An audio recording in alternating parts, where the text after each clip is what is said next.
Hello, everyone. Welcome to this episode of the Bucket List Adventure Travel Show. I am here alone again because Jake is making his way back, or he should almost be back now, from Peru, where he's just done the Salcantay trek and apparently had a lovely, lovely time looking at the photos and listening to what people have said. I'm sure that he has and they have had a great time. So if you are watching today, give me a hello in the comments. So tell me you're watching. And today I'm going to be talking about, I've only got 1 week of annual leave. Where can I go with the Bucket List Company? And obviously leave is a huge issue when you are thinking about where you can go. Obviously, most people only have the standard 28 days a year annual leave, and they want to try and completely make the most of it to see where they can travel.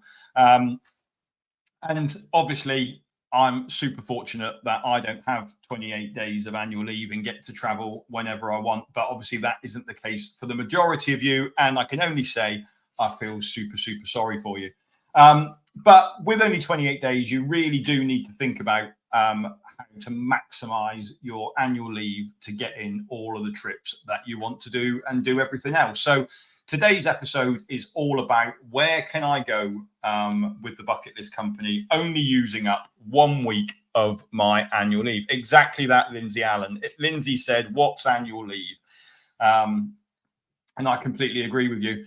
But I know for lots of people, they do need to consider this. And I know some people can book additional annual leave and they can try and maximize the bank holidays, and you can do whatever you can to try and squeeze as much time in as you can. But for a lot of people, they want to do more than one trip a year. And for lots of our bucket listers, what we see is that they book a big, long, extended trip, and then they look at choosing one of our shorter trips as well to try and make the most of that. So obviously, with a week of annual leave, you've pretty much got 9 days, if the dates align, for you to go and head away and do a week-long trip and only take 5 days of annual leave. Obviously, if you can get that round the bank holiday, you might only need to take 4 days of annual leave to actually get in a 9-day trip. So what 9-day trips have we got, or shorter than that, to allow you to get them in a week? And hopefully Tom's going to be putting links up into the chat for me so you can see those dates, see those trips as well and see what they look like. And we started this off, this show, with the Sahara Desert Trek video. And that is a 9-day trip. So that's pretty much just on the limit. But ultimately, with a Morocco trip, if you can get the flights right within that time, with it being a short haul flight, only 3 hours, then that's a great trip to go on because you haven't got the long flight. So for a lot of our shorter trips, then generally they are what we would call short haul. So within a 4-hour flight time, in essence. So quite a lot of them are Morocco based. And obviously that allows you to get in shorter flight, 3.5 hours from the UK. So you don't lose lots of trip time by flying to a destination. So first one you can do then is the 9-day Sahara Desert Trek. I won't go into loads of details on each of the trips because you can click on the comments in the chat and see those trips yourself. But that is, I think, one of my favorite trips. And if you catch my podcast tomorrow where I go through my top 5, it actually becomes 6 trips in the end. I tried doing top 5, but I just couldn't do it. That one is in with my top trips with the Sahara Desert Trek. So if you don't want to go to altitude, if you want to see Morocco, if you want to see Marrakesh, if you want to be with no other trekkers because you don't see anybody else whilst you're on the trek, then the Sahara Desert one is definitely one to check out. Next up is, let's stay in Morocco. So the other options we've got then is our surf and yoga retreat. I love the surf and yoga retreat. I never thought I'd be a yogi, but I really enjoyed that trip. Obviously, I'm already can go surfing, but the yoga bit was a new thing for me. So that trip, 8-day trip, head to Tagahout, fly into Marrakesh, drive down, easily get that one done in a week's holiday. Generally, that one is the start of the year. So it's great for a topping the tan up right at the beginning of the year. That's why I quite like that one. Weather is great. March time in Marrakesh, in Morocco. So if you want some early sun, you want a nice relaxing trip, you want to see lots of stuff, you get to see Essaouira, you get to see Marrakesh, you get to see Tagahout. So there's a lot in there that's not just surf and yoga. The hotel you stay in is lovely, nice 5-star hotel. So it really does feel like a bit of a holiday if you jump on that one.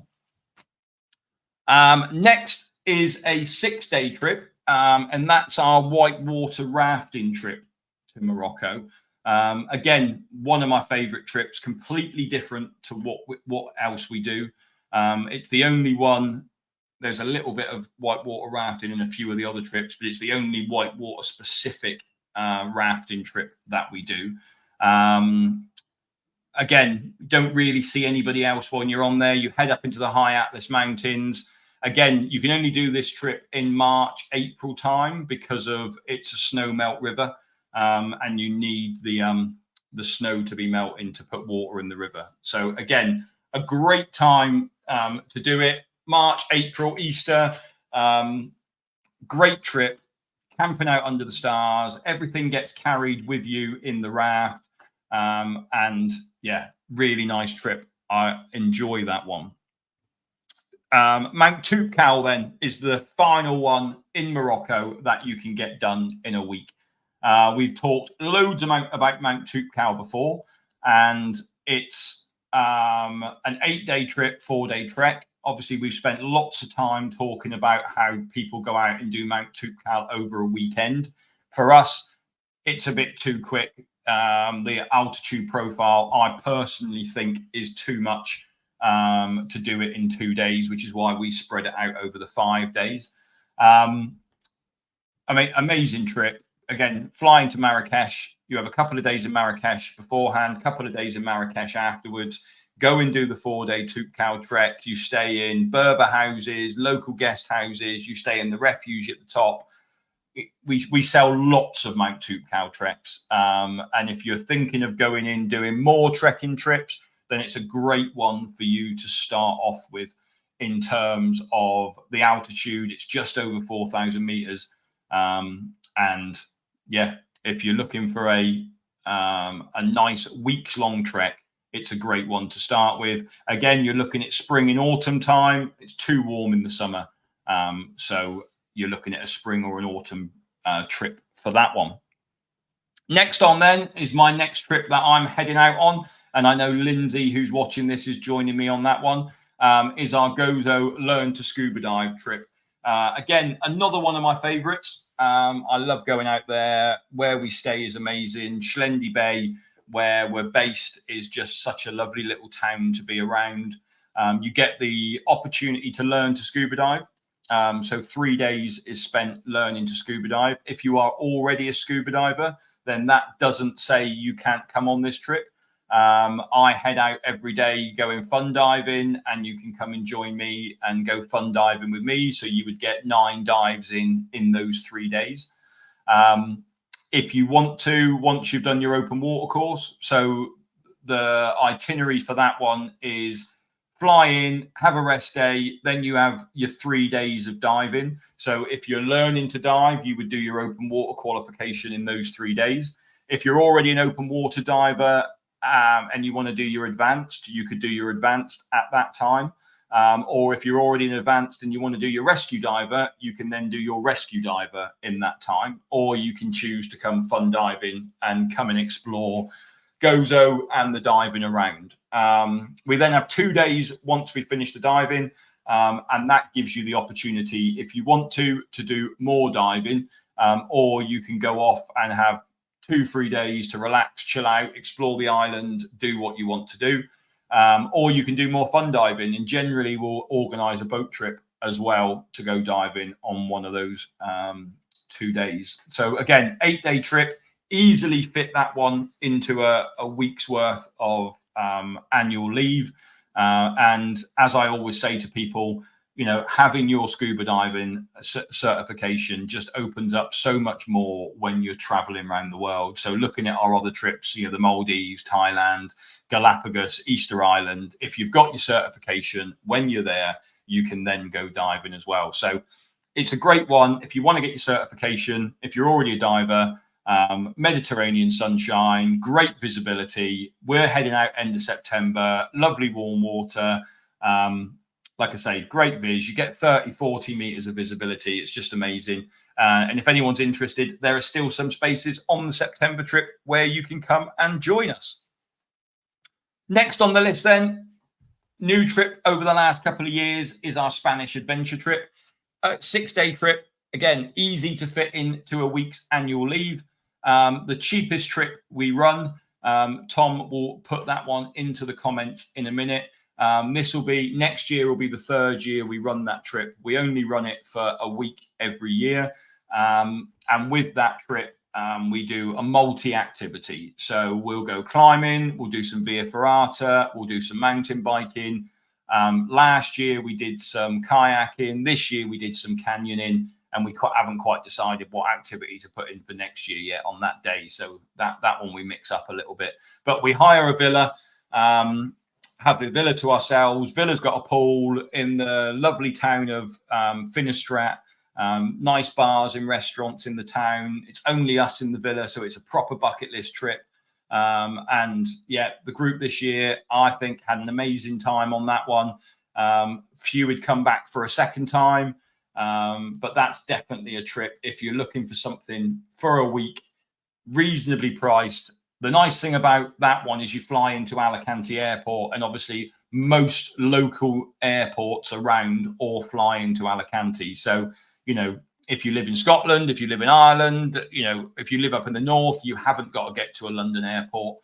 For that one, you can just fly from your local airport, and flights are reasonably cheap to Alicante. So it doesn't become an expensive trip. So that's another great one for a really short window to go in. Next on the list then is Iceland.